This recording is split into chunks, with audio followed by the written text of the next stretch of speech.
चलिए बच्चों, आज हम 11th का पहला लेक्चर स्टार्ट कर रहे हैं और उस पर हम लोग डिस्कस करेंगे अबाउट द वेक्टर। ठीक है, वेक्टर आप लोगों का काफ़ी इंपॉर्टेंट चैप्टर होता है क्योंकि हमें फिजिक्स को अंडरस्टैंड करने के लिए हमें वेक्टर की काफ़ी ज़रूरत पड़ती है, क्योंकि हमें बहुत सारे प्लेन्स, मोशन इन प्लेन और डिस्प्लेसमेंट, वेलोसिटी, फोर्सेस, इन सब की हमें ज़रूरत पड़ती है अंडरस्टैंड करने के लिए, क्योंकि डिफरेंट डिफरेंट डायरेक्शन में काम करते हैं। तो इसी वजह से हम लोगों को वेक्टर्स की ज़रूरत पड़ती है। Actually, vectors is not the part of your physics. It is just as a tool to understand the physics. Just like as a mathematical tools. जैसे हम लोग mathematical tools के बारे में स्टडी करते हैं, वैसे ही हम लोग वेक्टर्स के बारे में भी स्टडी करेंगे। ठीक है, जैसे 9th क्लास में आप लोगों ने पढ़ा होगा कि वेक्टर क्या होता है, या आपने पढ़ा होगा स्केलर क्वांटिटी या वेक्टर क्वांटिटी। तो अगर हम यहाँ पे बात करें कि स्केलर क्वांटिटी क्या होती है या वेक्टर क्वांटिटी क्या होती है, इनके बारे में अगर हम डिस्कस करते हैं तो हम लोग इसके वेक्टर्स के बारे में भी हम लोगों को डिस्कस करना पड़ता है।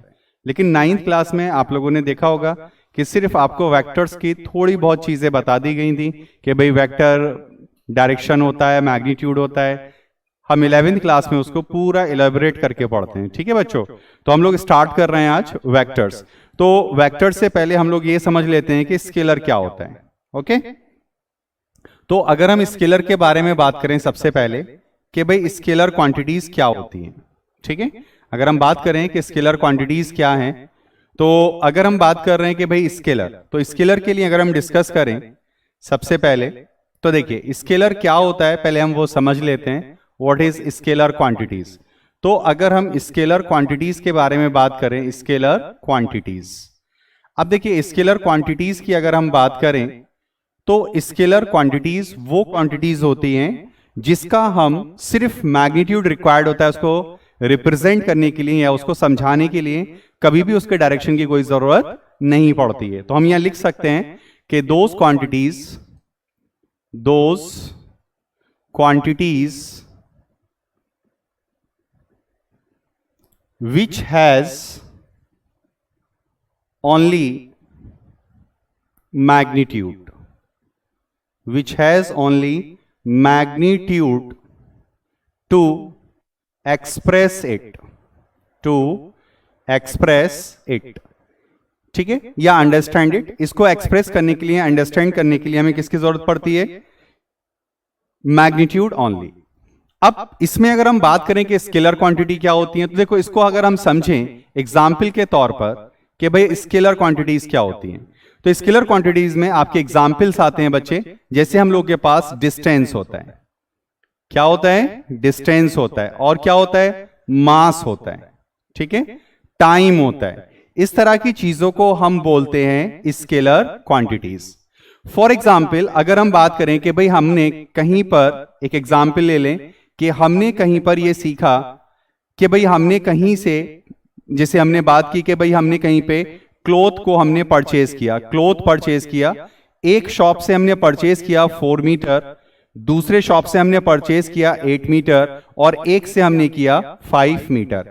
अब कोई आपसे ये पूछे कि ये बताओ आपने टोटल कपड़ा कितना खरीदा, टोटल कपड़ा, तो अगर हम टोटल कपड़े की बात करें तो हम सिंपली इसको ऐड कर देंगे, कितना आ जाएगा हमारे पास?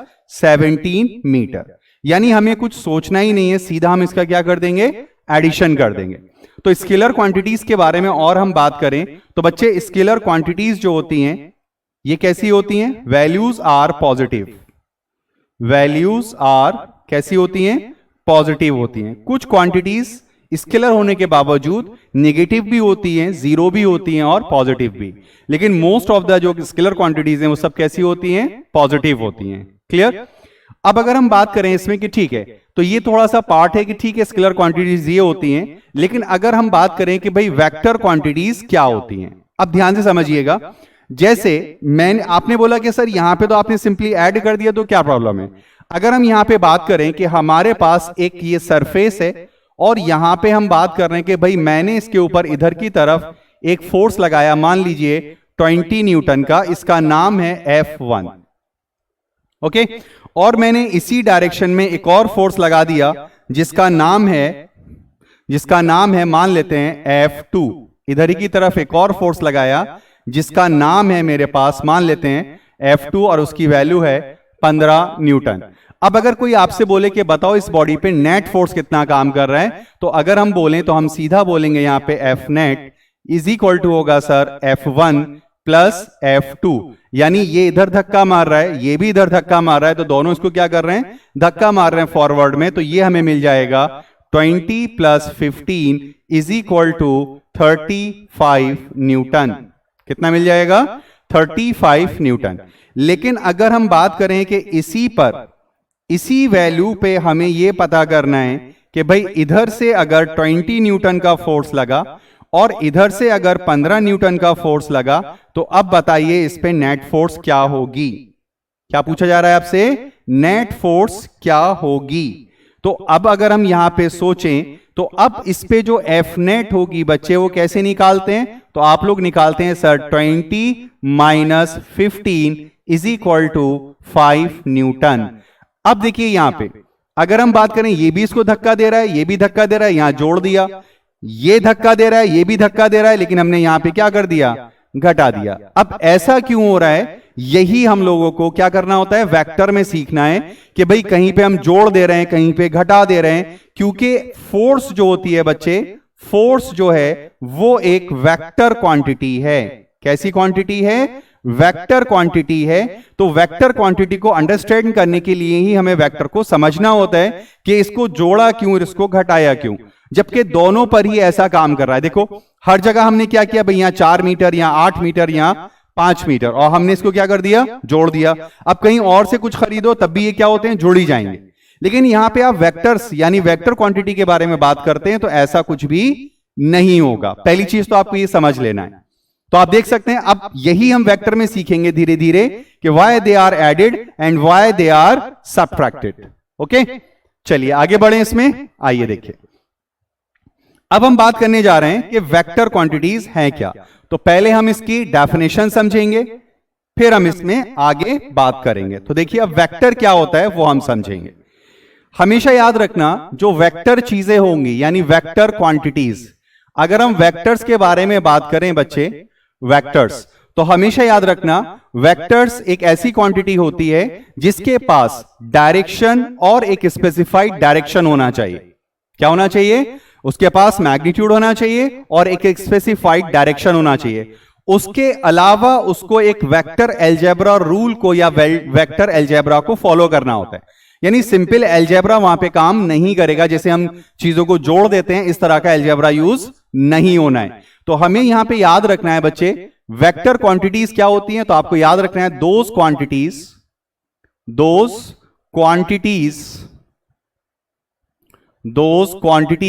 which has पहली बात मैग्नीट्यूड। क्या होना चाहिए उसके पास, मैग्नीट्यूड मतलब वैल्यू, न्यूमेरिकल वैल्यू होगी उसके पास। दूसरा क्या होना चाहिए, स्पेसिफाइड डायरेक्शन, यानी उसके पास एक स्पेसिफाइड डायरेक्शन होना चाहिए।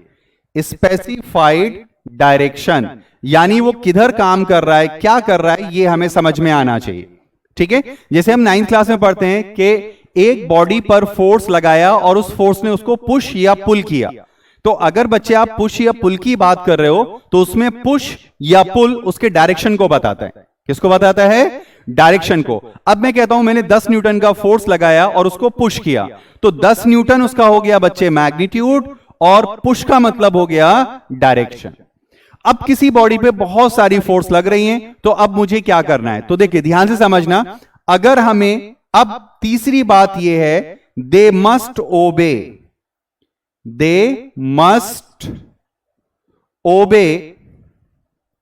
Vector algebra. ये हमको ध्यान रखना है कि इनको वेक्टर अलजेब्रा फॉलो करना होगा। यानी जिस तरह से वेक्टर्स ऐड होते हैं आपस में उस तरह से इनको चलना होगा। नॉर्मल अलजेब्रा यूज नहीं करेंगे जैसा हम मैथमेटिक्स में पढ़ते हैं। ये बात क्लियर हो गई। तो किसी भी वेक्टर क्वांटिटीज को रिप्रेजेंट करने के लिए ये 3 बातें उसके अंदर होनी चाहिए। पहली चीज तो ये हमें समझ में आनी चाहिए। ओके, अब बात ये आती है कि ठीक है, अब बात ये आती है how to represent to represent how to represent a vector, how to represent a vector. अब हमें यह पढ़ना है किसी वेक्टर को हम कैसे रिप्रेजेंट करते हैं, how to represent a vector. अब देखिए किसी भी वेक्टर को रिप्रेजेंट करने के लिए हमें क्या करना है, कैसे दिखाना है, वो समझिएगा। तो हमेशा एक बात याद रखना, जब हम किसी भी वेक्टर को दिखाएंगे तो उसके पास दो चीजें होंगी, एक होगा उसका इनिशियल पॉइंट और एक होगा उसके पास फाइनल पॉइंट। तो अगर हम बात करें कि ठीक है, अगर इनिशियल पॉइंट की बात करें तो अगर यहां पे, अगर मैं यहां पे बात कर रहा हूं, मैं अगर यहां पे बात करूं कि भाई ये मेरे पास एक इनिशियल पॉइंट है ए और मेरे पास ये एक पॉइंट है बी। अगर मैं ये कहता हूं कि ए से बी एक वेक्टर ड्रॉ करिए, क्या करिए, ए से बी एक वेक्टर ड्रॉ करिए, तो आप क्या करेंगे बच्चे, आप सीधा यहां पे जब वेक्टर ड्रॉ करेंगे ए से बी, तो यहां पे उस वेक्टर का टेल रखेंगे और यहां पे उस वेक्टर का क्या ले जाएंगे, हेड। यानी हम ये कह सकते हैं किसी भी वेक्टर के पास दो चीजें होती हैं। क्या होती हैं बच्चे, तो एक तो होती है उसके पास टेल, एक क्या होती है उसके पास टेल, और एक उसके पास होता है बच्चे हेड। एक क्या होता है उसके पास, बोलो, हेड होता है। Okay sir, done. इसी टेल को और हम कहते हैं स्टार्टिंग पॉइंट। इसी को क्या कहते हैं बच्चा, स्टार्टिंग पॉइंट। इसी को हम लोग स्टार्टिंग पॉइंट कहते हैं और इसको हम कहते हैं फाइनल या टर्मिनल पॉइंट। फाइनल और टर्मिनल पॉइंट, टर्मिनल पॉइंट। ये दो बातें आपको ध्यान रखनी है कि किसी भी वेक्टर के पास दो चीजें होती हैं, एक को हम बोलते हैं टेल और एक को हम बोलते हैं हेड। ये बात क्लियर है? ओके। तो सर ठीक है, अब अगर हम बोले कि how we write A B vector, तो देखो अगर मुझे ए बी वेक्टर लिखना है तो कैसे लिखेंगे, how we can represent it. तो हमेशा याद रखना, जब ए बी वेक्टर लिखना हो, यहां पे क्या लिखा है, ए बी वेक्टर, अब इसको रिप्रेजेंट कैसे करना है, तो हम पहले उस अल्फाबेट को लिखते हैं जहां पे वेक्टर का टेल होगा और दूसरे वेक्टर को बाद में लिखते हैं जहां पे उसका हेड होगा, और हम इसके ऊपर इस तरीके से क्या करेंगे, एरो बना देते हैं। This is called A B vector. क्या कहलाएगा बच्चों, ये ए बी वेक्टर। ये इंडिकेट कर रहा है कि वेक्टर ए से चलकर कहां गया है, बी पे। यहां तक बात क्लियर है? अब बात आता है इसमें कि how we can write magnitude. बहुत ध्यान से सुनना, अब क्या रिप्रेजेंट करना होता है बच्चा, मैग्नीट्यूड। ये हमें रिप्रेजेंट करना होता है कि भाई मैग्नीट्यूड क्या है।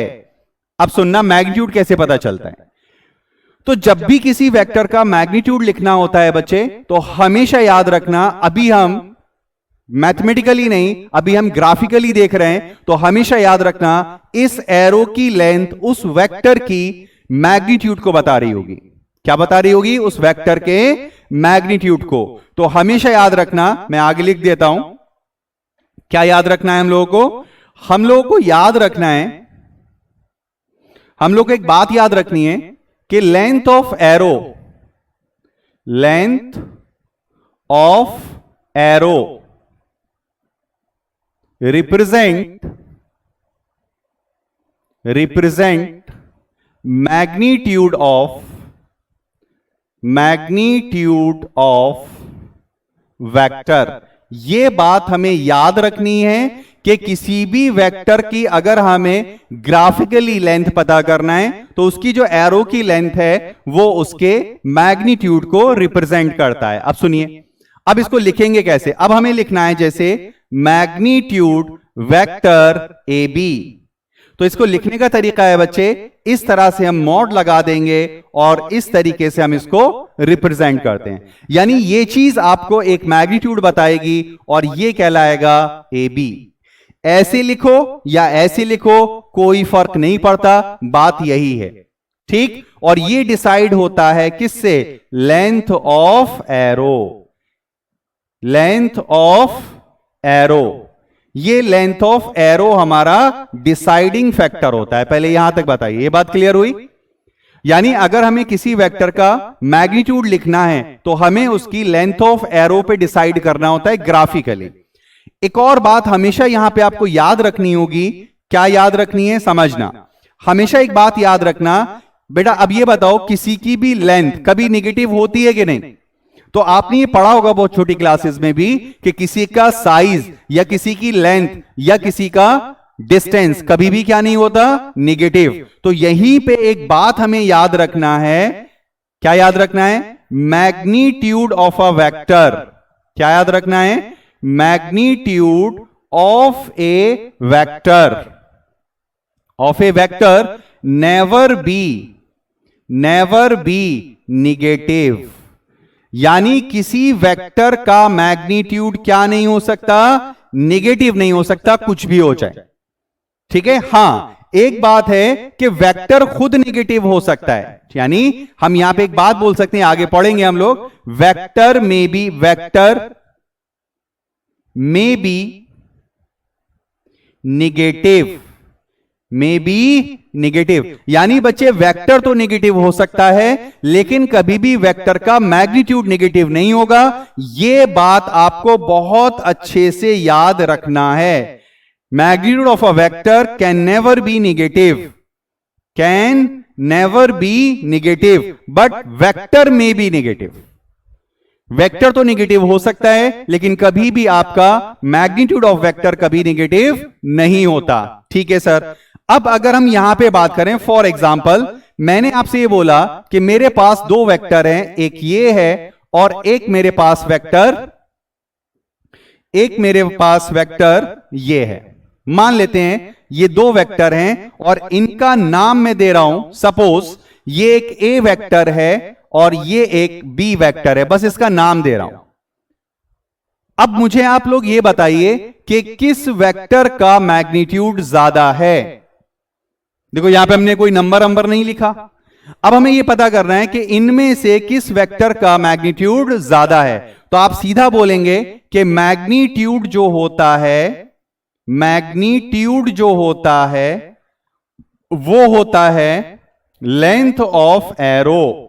क्या होता है अभी? Length of arrow. अब बताओ बच्चे, अगर हम लेंथ ऑफ एरो की बात कर रहे हैं, यहां पे किसकी बात कर रहे हैं? Length of arrow. अब तुम खुद सोच के बताओ लेंथ ऑफ एरो किसकी ज्यादा है? ए वेक्टर की लेंथ ऑफ एरो ज्यादा है और बी की कम है। तो हम ये बोलेंगे magnitude of vector A is greater than magnitude of vector B. पहले ये बताओ, ये बात समझ में आया? पहले ये बताइए, ये बात क्लियर है? अगर ये बात क्लियर है तो अब हमें यह बात समझने में ज्यादा दिक्कत नहीं होनी चाहिए कि अगर लेंथ ऑफ एरो हमें दी गई है तो हम उनके वेक्टर के मैग्नीट्यूड को कंपेयर कर सकते हैं। यह बात क्लियर हो गई? बताइए जल्दी से आप लोग।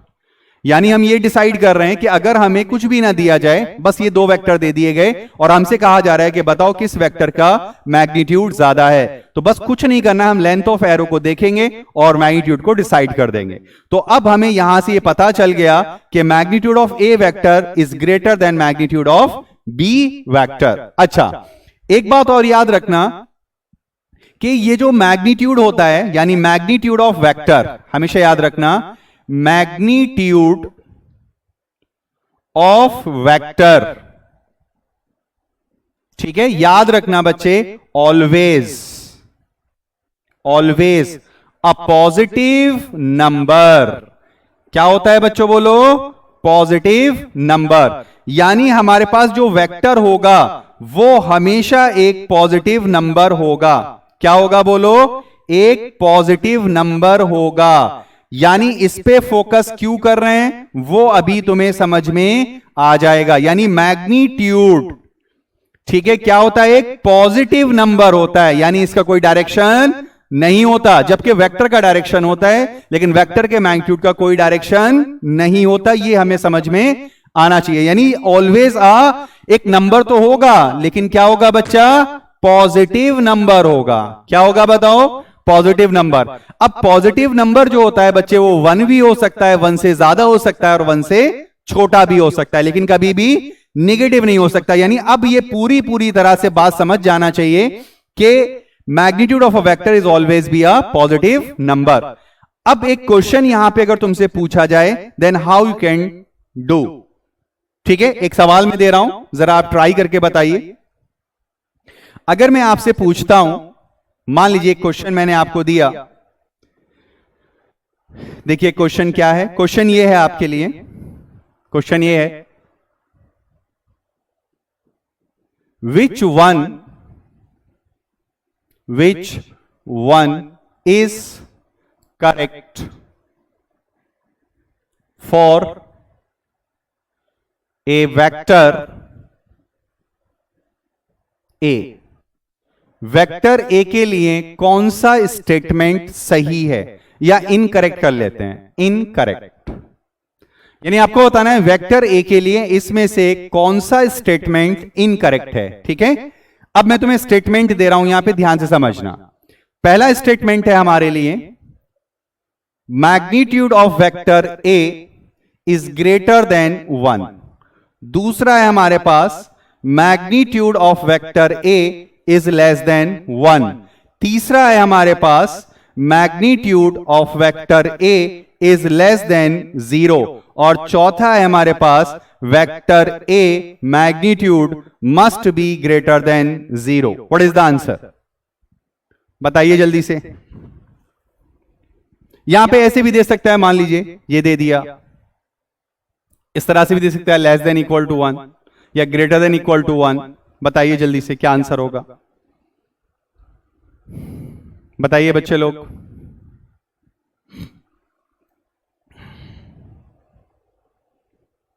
तो अब सर यहां पे बात क्या कर रहा है, इनकरेक्ट। अब देखो इनकरेक्ट में सब क्या दे रखे हैं, मैग्नीट्यूड। अब सर मैग्नीट्यूड की अगर हम बात करें, मैग्नीट्यूड, अगर हम किसी वेक्टर के मैग्नीट्यूड ऑफ अ वेक्टर अगर हम ये बात कर रहे हैं, तो हमने अभी क्या पढ़ा, magnitude of a vector always क्या होगा, ऑलवेज अ पॉजिटिव नंबर। यानी एक नंबर तो होगा, लेकिन क्या होगा बच्चे, वो पॉजिटिव होगा। एक क्या होगा, नंबर होगा, लेकिन वो पॉजिटिव होगा। ठीक है, यानी मैग्नीट्यूड क्या होता है, एक नंबर होता है और पॉजिटिव होता है। नंबर वो होगा जिसके साथ यूनिट लगी होगी, जैसे न्यूटन, मीटर, इस तरह की चीजें होंगी। यूनिट तो जरूर होगी, लेकिन वो एक न्यूमेरिकल वैल्यू को इंडिकेट कर रहा होगा। अब ये बताओ यहां पे क्या कह रहा है। अब देखो यहां पे आप ध्यान से देखिए, तो 1 या 1 से ज्यादा है तो पॉजिटिव तो है ना, तो ये तो बिल्कुल सही है, करेक्ट स्टेटमेंट है। उसने पूछा है इनकरेक्ट, बताइए आप क्या, बताइए इनकरेक्ट। अब यहां पे आप देखें तो ए का वैल्यू क्या है, 1 से छोटा है, बिल्कुल सही है। 1 से तो छोटा है, लेकिन है तो पॉजिटिव ना। अब यहां पे कह रहा है कि मैग्नीट्यूड ऑफ ए 0 से छोटा है, इसका मतलब हो गया निगेटिव। और यहां पे कह रहा है magnitude of A is greater than 0, तो इसका मतलब हो गया पॉजिटिव। तो अब बताओ हमारे क्वेश्चन के अकॉर्डिंग क्या आंसर होगा। तो हमारे क्वेश्चन के अकॉर्डिंग आंसर होगा बच्चे इसमें थर्ड वाला गलत स्टेटमेंट है। क्यों, क्योंकि कभी भी किसी वेक्टर का मैग्नीट्यूड नेगेटिव नहीं हो सकता। बात क्लियर हो गई, यहां तक बताओ पहले आराम से, जल्दी बोलो। तो हमने किसी भी एक वेक्टर को लिखना सीखा है, क्लियर है बात। अब हम यहां पे बात करना चाहेंगे टाइप्स ऑफ वेक्टर के, यानी वेक्टर कितनी तरह के होते हैं। समझ रहे मेरी बात, वेक्टर कितनी तरह के होते हैं। अगर हम इनकी बात करें बच्चे, तो टाइप्स ऑफ वेक्टर में, टाइप्स ऑफ वेक्टर की अगर हम बात करें, तो हमारे पास टाइप्स ऑफ वेक्टर, अगर हम इनकी बात कर रहे हैं, टाइप्स ऑफ वेक्टर कितने होते हैं वेक्टर, तो वेक्टर इसमें काफी तरह के होते हैं। उनमें से हम कुछ डिस्कस कर रहे हैं। जैसे एक हमारे पास होता है पैरेलल वेक्टर, एक हमारे पास क्या होता है, पैरेलल वेक्टर। अब हम बात करना चाहेंगे कि भाई पैरेलल वेक्टर क्या होते हैं, बहुत ध्यान से समझना। ठीक है सर, पैरेलल वेक्टर क्या होते हैं, तो हमेशा याद रखना ऐसे वेक्टर्स जिनका डायरेक्शन सेम होता है। कैसे वेक्टर्स, जिसका डायरेक्शन क्या होगा, सेम। तो हम यहां बोल सकते हैं, क्या बोल सकते हैं, those vectors whose direction is same। यानी ऐसे वेक्टर जिनका डायरेक्शन क्या होता है, सेम होता है, उन्हीं को हम बोलते हैं, क्या बोलो, पैरेलल वेक्टर्स। मतलब क्या सर, मतलब ये है बच्चे, अगर मेरे पास इधर की तरफ एक वेक्टर है ए, इधर की तरफ क्या है मेरे पास, एक वेक्टर है ए, और इधर की तरफ एक वेक्टर है मेरे पास, मान लेते हैं बी, ये वेक्टर है मेरे पास यहां पे, और ये मैं ऐसा कर देता हूं, ठीक है सर। अब अगर आप ध्यान से देखें तो ये हो गया ए वेक्टर और ये हो गया बच्चे बी वेक्टर, दोनों का डायरेक्शन एक ही तरफ है, दोनों का डायरेक्शन एक ही तरफ है, इसीलिए हम बोलेंगे A vector is parallel to B vector. क्या बोलेंगे, A vector parallel to B vector. अब देखिए इसमें एक स्पेशल केस होता है, क्या होता है, स्पेशल केस। अगर हम स्पेशल केस की बात करें, स्पेशल केस यानी वेक्टर्स तो पैरेलल ही हैं, लेकिन उसमें एक खास बात आ गई। क्या आ गई सर, अगर मैं ये कहूं कि if vector A parallel to vector B and, यानी ये तो है ही, अब वो कह रहा है magnitude of vector A is equal to magnitude of vector B, यानी ऐसे वेक्टर जिनका मैग्नीट्यूड भी बराबर हो और आपस में पैरेलल भी हो। तो याद रखना देन अगर ऐसा हो जाए, then vector A and vector B are called equal vector.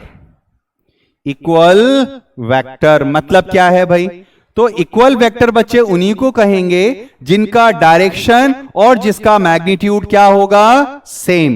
क्या होगा, सेम। अब देखो कैसे, अब अगर हम इसका रे डायग्राम बना के समझें कि भाई कैसे ये कैसे हो रहा है, तो देखिए अब ये बताओ, अगर डायरेक्शन सेम है तो दोनों एक ही तरफ होंगे, ठीक है सर। अब हमने ये ड्रॉ कर लिया ऐसे, ठीक। अब उसने कहा है मैग्नीट्यूड भी सेम होना चाहिए, मैग्नीट्यूड भी क्या होना चाहिए, same.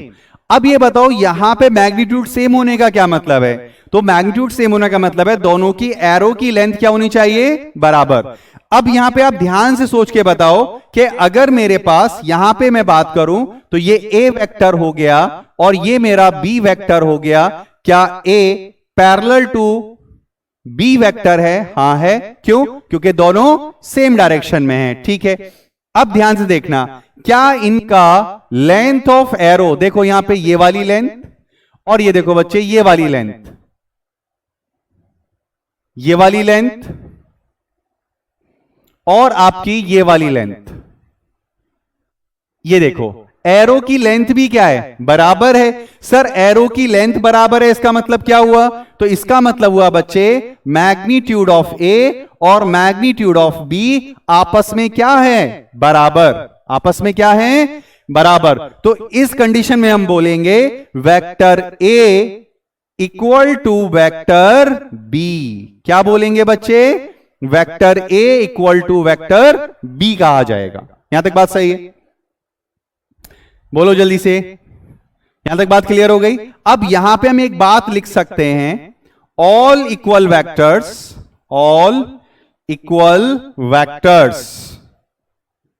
Are parallel. All equal vectors are parallel, but reverse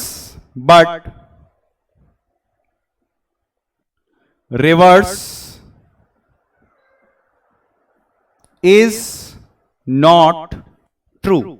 लेकिन इसका रिवर्स ट्रू नहीं होता। क्या याद रखना है बच्चे, इसका रिवर्स ट्रू नहीं है। यानी अगर पैरेलल वेक्टर्स हैं तो वो इक्वल हो जरूरी नहीं है, लेकिन अगर इक्वल वेक्टर्स हैं तो वो हमेशा पैरेलल होंगे। बात क्लियर हुई, ओके। अब देखो यहां पे एक और वेक्टर होता है हमारे पास जिसका नाम है, हम यहां पे अगर बात करें दूसरा, एंटी पैरेलल। कैसे वेक्टर होता है, एंटी पैरेलल। अब देखो अगर हम एंटी पैरेलल की बात करें, एंटी पैरेलल वेक्टर्स, तो बच्चे एंटी पैरेलल वेक्टर्स ऐसे वेक्टर्स होते हैं जिसका डायरेक्शन अपोजिट होता है, सिर्फ डायरेक्शन अपोजिट। मैग्नीट्यूड बराबर हो भी सकता है और नहीं भी हो सकता है, लेकिन मैग्नीट्यूड क्या होगा, सॉरी डायरेक्शन क्या होगा, हमेशा अपोजिट, लेकिन मैग्नीट्यूड क्या रहेगा, बराबर हो भी सकता है और नहीं भी हो सकता है। अब देखिए अगर मैं, तो क्या हो गया, those vectors whose direction are opposite to each other, ऐसे वेक्टर्स को हम कहते हैं एंटी पैरेलल। अब देखो यहां समझना, अगर हम एंटी पैरेलल की बात करें तो एक वेक्टर अगर हमारा इधर है इस तरीके से, और दूसरा वेक्टर अगर हमारे पास यहां पर है इस तरीके से, ये मान लिया हमने, और सपोज कर लो हमने इसको ऐसे समझिए, ये एक वेक्टर है इधर ऐसे, और मैंने इसको ऐसे घुमा दिया। ये देखिए अगर मैंने इसको ऐसे घुमा दिया तो ये दोनों वेक्टर्स कहलाएंगे एंटी पैरेलल। क्यों? क्योंकि ये वेक्टर है इधर और ये वेक्टर है इधर, लेकिन इन दोनों का मैग्नीट्यूड बराबर नहीं है। तो हम ये कह सकते हैं सर कि ये ए वेक्टर है और ये बी वेक्टर है, तो हम कह सकते हैं ए वेक्टर एंटी पैरेलल, क्या बोलेंगे बच्चे, anti parallel to B vector. बात क्लियर हो गई? यहां पे एंटी पैरेलल कहलाएंगे। अब देखो इसमें एक और चीज होती है जिसको हम बोलते हैं स्पेशल केस। अब स्पेशल केस क्या होता है? स्पेशल केस में यह होता है कि इफ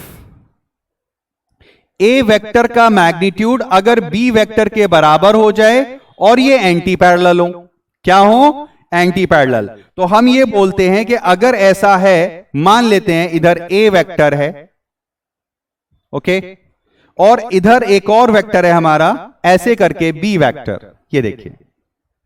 अब अगर हम बात करें तो सर अगर हम देखें तो ये ए वेक्टर है और ये क्या कहलाएगा, बी वेक्टर।